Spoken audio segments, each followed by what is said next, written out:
साथियों, इस वीडियो में हम साइंस का प्रैक्टिस सेट नंबर 9 लगाएंगे। क्वेश्चन नंबर फर्स्ट है, प्लेग किससे फैलता है?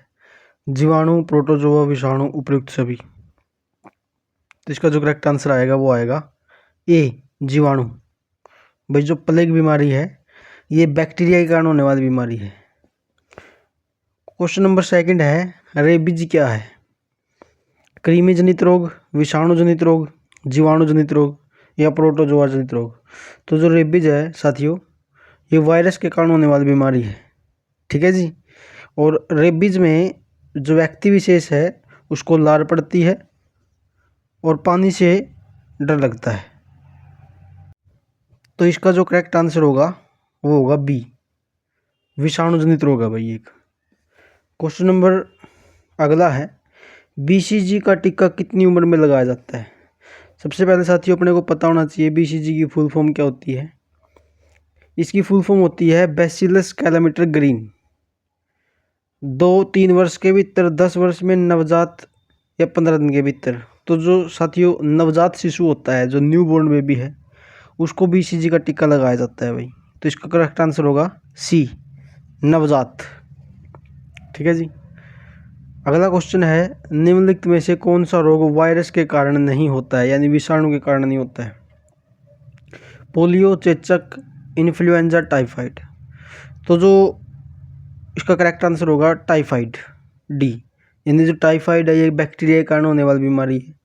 बाकी सारे जो बीमारियां हैं ये वायरस के कारण होती हैं। पोलियो भी वायरस के कारण होता है, चेचक भी वायरस से होता है और इन्फ्लुएंजा भी। इसका करेक्ट आंसर होगा डी, टाइफाइड। मलेरिया मादा एनाफ्लीज से फैलता है, इसकी खोज सबसे पहले किसने की थी? रोबर्ट कोच ने, रोनाल्ड रास ने, एडवर्ड जेनर ने, लुई पास्चर ने। तो सबसे पहले मलेरिया की जो खोज है वो करी थी भाई रोनाल्ड रास ने। ठीक है जी। तो इसका जो करेक्ट आंसर होगा साथियों वो होगा रोनाल्ड रास। ठीक है जी। अच्छा, मादा एनाफ्लीज मच्छर काटने का कारण होता है, इसको अंडे देने होते हैं भाई। तो अंडे देने के लिए खून की जरूरत होती है इसको। क्वेश्चन नंबर 6 है, निम्नलिखित में से कौन सा रोग केवल वंशानुगत संचारित है, यानी जो जेनेटिकल डिसऑर्डर है, एक पीढ़ी से अगली पीढ़ी में जाता है? हमारे पास ऑप्शन है मायोकार्डियल इन्फेक्शन, डायबिटीज मेलिटिस, हेमोफीलिया या कैंसर। तो इसका जो करेक्ट आंसर होगा साथियों वो होगा हेमोफीलिया, यानी जो हेमोफीलिया है, रक्त का थक्का न बनना। ठीक है जी। तो ये एक प्रकार की जेनेटिकल डिसऑर्डर है। क्वेश्चन नंबर अगला है, घातक मलेरिया फैलाने वाले यानी एड्स देने वाले वायरस की पहचान किस वर्ष हुई थी? 1980 में, 1981 में, 1983 में या 1986 में? तो जो एड्स का वायरस है साथियों, उसकी सबसे पहले पहचान करी गई थी 1981 में, 1981 में। तो इसका करेक्ट आंसर होगा साथियों बी, 1981। ठीक है जी। और इस वायरस का नाम होता है साथियों HIV, human immuno virus. Question number अगला है, काला जार किससे संचारित होता है, यानी कि काला बुखार को फैलाने का काम कौन करता है? सेटसी मक्खी, घरेलू मक्खी, एनाफ्लीज मक्खी या सिकता मक्खी? तो इसका जो करेक्ट आंसर होगा साथियों वो आएगा सिकता मक्खी। यानी जो काला बुखार है वो सिकता मक्खी के द्वारा एक व्यक्ति से दूसरे व्यक्ति में फैलाया जाता है। ठीक है जी। और ये इसको लेकर जाती है भाई। ठीक है जी। इसका करेक्ट आंसर आएगा डी, सिकता मक्खी। HIV क्या है? HIV की फुल फॉर्म होती है साथियों ह्यूमन इम्यूनो वायरस, यानी कि ये क्या है? रोग लक्षणों का मिश्रण है, परिवर्तित सूचकांक है, विषाणु रोग है या प्रति विषाणु है? तो इसका जो करेक्ट आंसर आएगा साथियों विषाणु रोग है भाई ये। यानी जो HIV है ये एक प्रकार का वायरस है जो एड्स बीमारी को फैलाने में मदद करता है। ठीक है जी। और एड्स बीमारी में क्या होता है साथियों, इसमें व्यक्ति विशेष का जो इम्यूनिटी सिस्टम है वो कमज़ोर होने लगता है, वो बहुत जल्दी बीमार होने लगता है। अगला क्वेश्चन है, अधि रक्तस्राव यानी ज़रूरत से ज़्यादा खून का बहना, ये क्या है? एक जीवाणु घटित रोग है, एक विषाणु घटित रोग है, एक प्रदूषण घटित रोग है या फिर ये एक आनुवंशिक विकार है? तो रक्त का जरूरत से ज़्यादा बहना ये एक प्रकार का आनुवंशिक विकार है, यानी जेनेटिकल डिसऑर्डर है। अब रक्त जरूरत से ज़्यादा क्यों बह रहा है? क्योंकि रक्त का थक्का नहीं बढ़ रहा।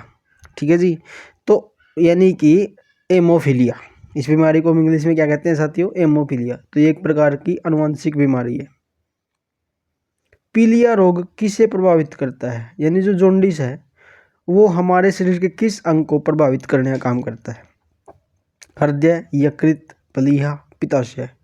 तो इसका जो करेक्ट आंसर आएगा साथियों वो आएगा यकृत। ठीक है जी, देखिए साथियों जो यकृत है वो हमारे शरीर का सबसे बड़ी ग्रंथि है। ठीक है जी, सबसे बड़ी ग्रंथि हमारे शरीर की है, तो इसका यकृत आएगा भाई। लीवर, और इसका वजन रहता है 1.5 से 2 किलो। लीवर, तो इसका जो करेक्ट आंसर आएगा साथियों वो आएगा यकृत।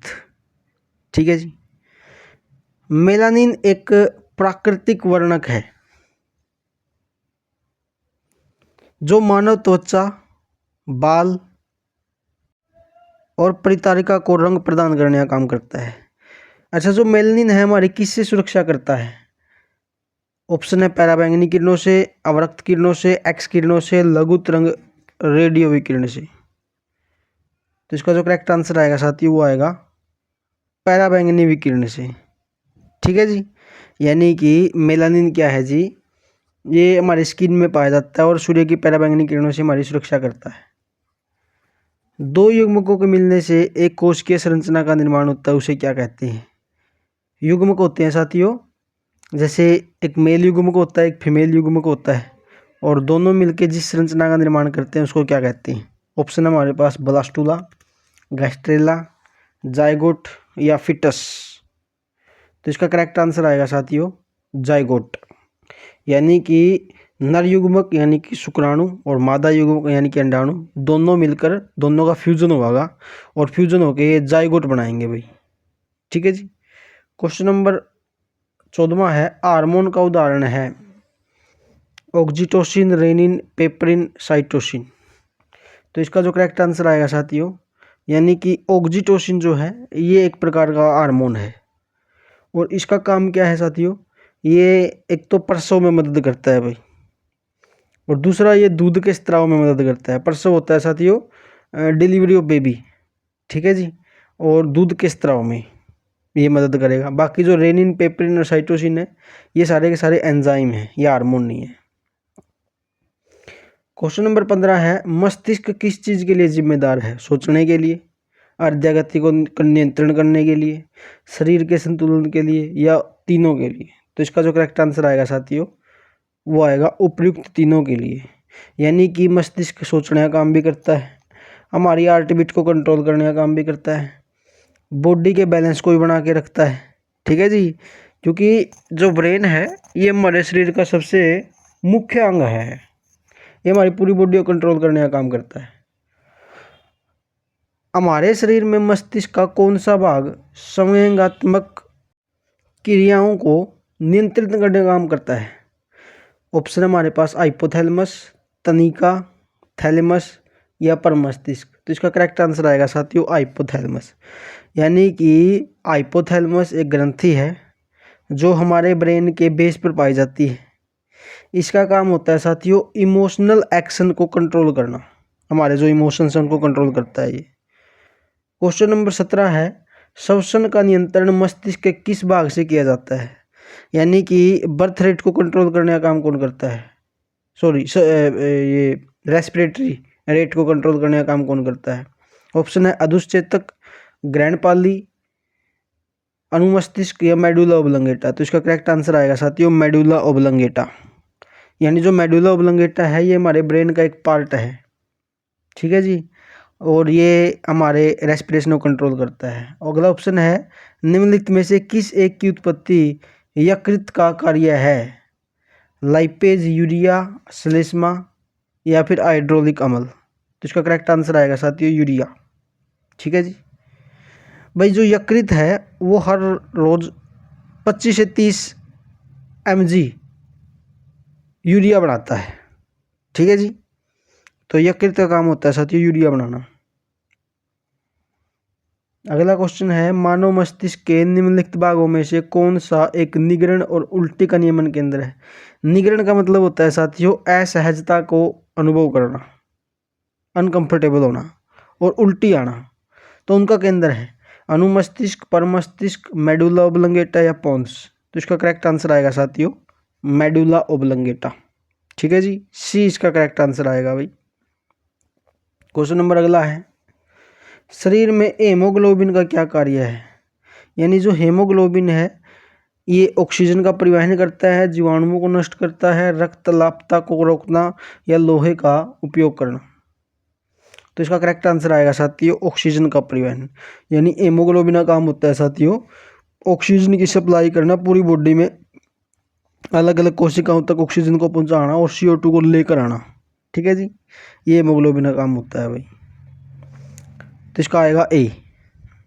क्वेश्चन नंबर अगला है, अधिकांश जो विषाक्त पदार्थों की विषाक्तता, यानी विषाक्तता मतलब होता है साथियों टॉक्सिसिटी, को दूर करने की प्रक्रिया शरीर के किस अंग में होती है? ऑप्शन हमारे पास गुर्दा, लीवर, फेफड़ा, अमाशय। तो इसका भी जो करेक्ट आंसर होगा साथियों वो आएगा लीवर।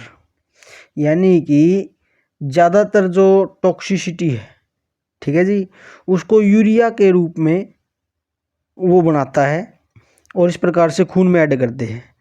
ऑप्शन है जी, अगला क्वेश्चन है, इनमें से रक्त दाब का मापक मात्रक कौन सा है? यानी किसके द्वारा रक्त दाब को मापा जाता है? ऑप्शन हमारे पास स्पेरोमीटर, एनीमोमीटर, स्फिग्मोमैनोमीटर, एमीटर। तो इसका करेक्ट आंसर आएगा साथियों ब्लड प्रेशर को मापने का यंत्र है सी, स्फिग्मोमैनोमीटर। ठीक है जी, तो इसका करेक्ट आंसर आएगा सी भाई। महिलाओं में गर्भाशय की संख्या कितनी होती है? 1, 2, 3, 4। तो बताइए साथियों इसका करेक्ट आंसर क्या होगा? गर्भाशय होता है साथियों वोम्ब, जिसके अंदर जो बच्चा है वो बड़ा होता है। ठीक है जी, तो इसका करेक्ट आंसर आएगा भाई 1। भाई किसी भी महिला में 1 गर्भ होता है। ठीक है जी, तो इसका करेक्ट आंसर होगा भाई 1, ए आएगा। अगला क्वेश्चन है, मानव हृदय में कितने कमरे होते हैं? 4, 2, 3, 5। बताइए भाई इसका करेक्ट आंसर क्या होगा? इसका करेक्ट आंसर होगा भाई 4। मानव हृदय में 4 कक्ष होते हैं, 4 चैम्बर होते हैं। ठीक है जी, जो ऊपर वाले चैम्बर हैं उनको आलिंद कहते हैं, इंग्लिश में उनको ओरिकल कहते हैं, और नीचे वाले जो कक्ष होते हैं उनको नीलिया कहते हैं, इंग्लिश में इनको कहते हैं साथियों वेंट्रिकल। ठीक है जी, तो इसका 4 आएगा भाई। क्वेश्चन नंबर आखिरी है, स्तनपाइयों में स्वेद ग्रंथियां मूलतः संबंधित हैं। स्वेद ग्रंथियां होती हैं साथियों स्वेट ग्लैंड्स। अतिरिक्त लवणों को निकालने से, नाइट्रोजनी अपशिष्ट के उत्सर्जन से, ताप नियमन से, यौन आकर्षण से। तो स्वेट ग्लैंड का काम होता है साथियों पसीना निकालना। तो इसका करेक्ट आंसर आएगा सी, ताप नियमन से, यानी कि थर्मो रेगुलेशन, यानी कि हमारी बॉडी को टेम्परेचर को कंट्रोल करना। तो जैसे ही पसीना निकलेगा हमारी बॉडी का टेम्परेचर कंट्रोल हो जाएगा। तो इसका आएगा सी, ताप नियमन से।